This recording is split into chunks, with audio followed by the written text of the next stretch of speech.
नमस्कार दोस्तों, आपके समक्ष फिर मैं एक छोटी सी कहानी और बहुत महत्वपूर्ण कहानी लेके आया हूँ ढोंगियों की।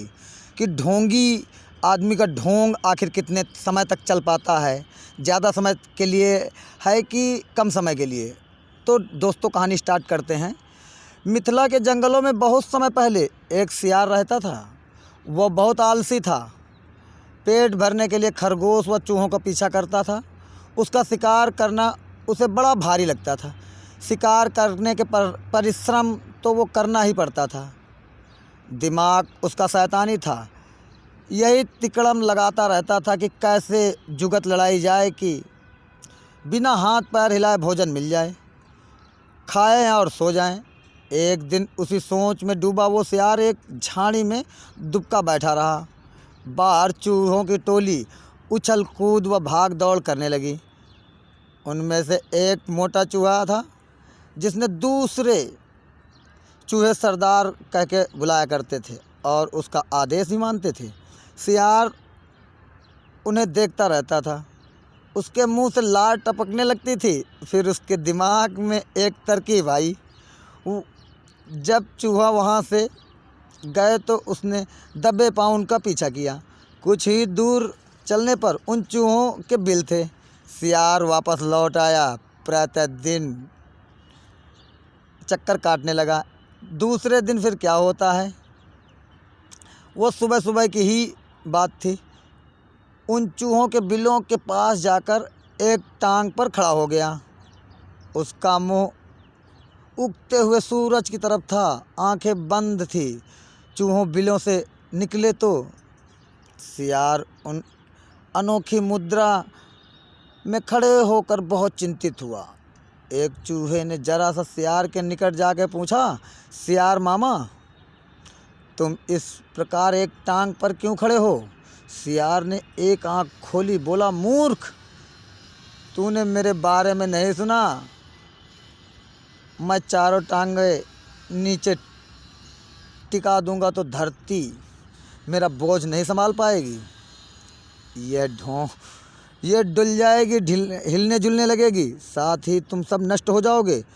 तुम्हारे ही कल्याण के लिए मुझे एक टांग पर खड़े रहना पसंद है। चूहों में खुसुर फुसुर होने लगी। वो सियार के निकट आकर खड़े हो गए। चूहों के सरदार ने कहा, हे महान सियार, हमें अपने बारे में कुछ बताओ। सियार ने एक ढोंग रच दिया। जिस ढोंग के शीर्षक ही ढोंग रखा गया है, सियार ने आखिर वही ढोंग रच दिया। मैंने सेकंडों वर्षों हिमालय पर्वत पर एक टांग पर खड़े होकर तपस्या की है। मेरी तपस्या समाप्त होने पर एक टांग पर खड़ा होकर तपस्या ही की जानी चाहिए। मेरी तपस्या समाप्त होने पर सभी देवताओं ने मुझ पर फूलों की वर्षा की। भगवान ने प्रकट होकर कहा कि मेरे तप से मेरा भार इतना हो गया है कि मैं धरती के चारों पैर रखने में धरती क्या पूरा ब्रह्मांड हिलने लग जाएगा। धरती मेरी कृपा पर टिकी हुई है, तभी से तो मैं एक टांग पर खड़ा हूँ। मैं नहीं चाहता कि मेरे कारण दूसरे जीवों को कष्ट पहुँचे। सारे चूहों का समूह महातपस्वी सियार के सामने हाथ जोड़कर खड़ा हो गया। एक चूहे ने पूछा, तपस्वी मामा, आपने अपना मुंह सूरज की ओर क्यों कर रखा है? सियार ने उत्तर दिया, सूर्य की पूजा के लिए। और अपना मुंह क्यों खुला है? दूसरे चूहे ने कहा, हवा खाने के लिए। मैं केवल हवा खाकर ज़िंदा रहता हूँ। मेरे खाने पीने की ज़रूरत नहीं पड़ती है। मेरे तप का बल हवा से पेट भर देता है और पकवानों के बदले भांत भांत के पकवानों में बदल जाती है। वही धूप, सूर्य का तप मेरा पेट भर देता है। ये बात सियार ने फिर चूहों से कही। उसी इस बात को सुनकर चूहों पर जब ज़बरदस्त प्रभाव पड़ा, अब सियार की ओर से उनका सारा भय चला जाता है।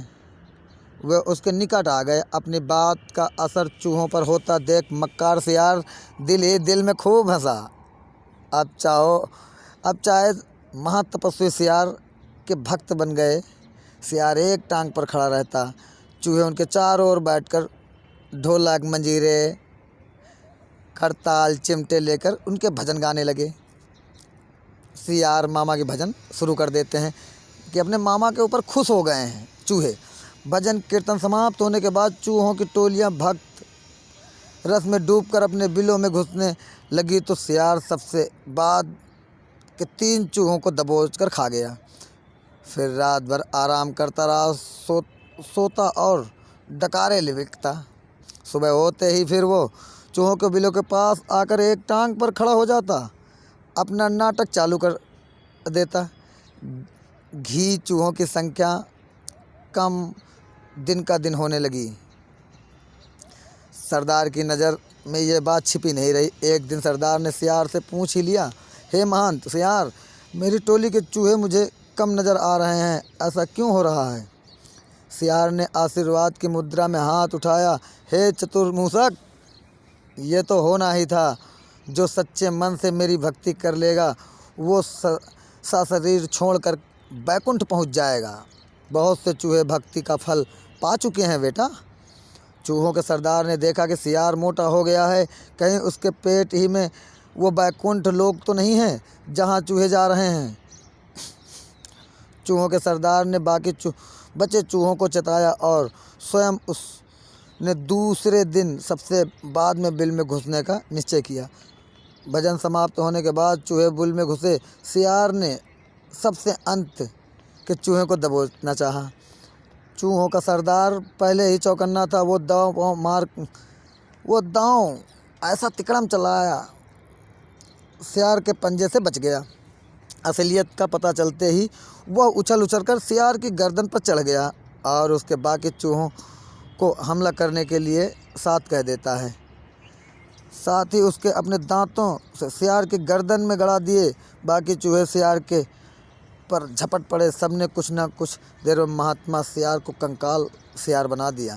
केवल उसकी हड्डियां का पिंजड़ा बना रहा।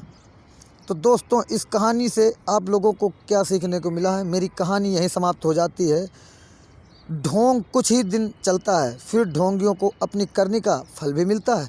तो दोस्तों, ये कहानी यहीं समाप्त होती है। मेरी कहानी से क्या सीखने को मिला है ये हमें कमेंट में ज़रूर बताएं और लोगों तक मेरी वीडियो को शेयर करें, लोगों को बताएं। धन्यवाद दोस्तों।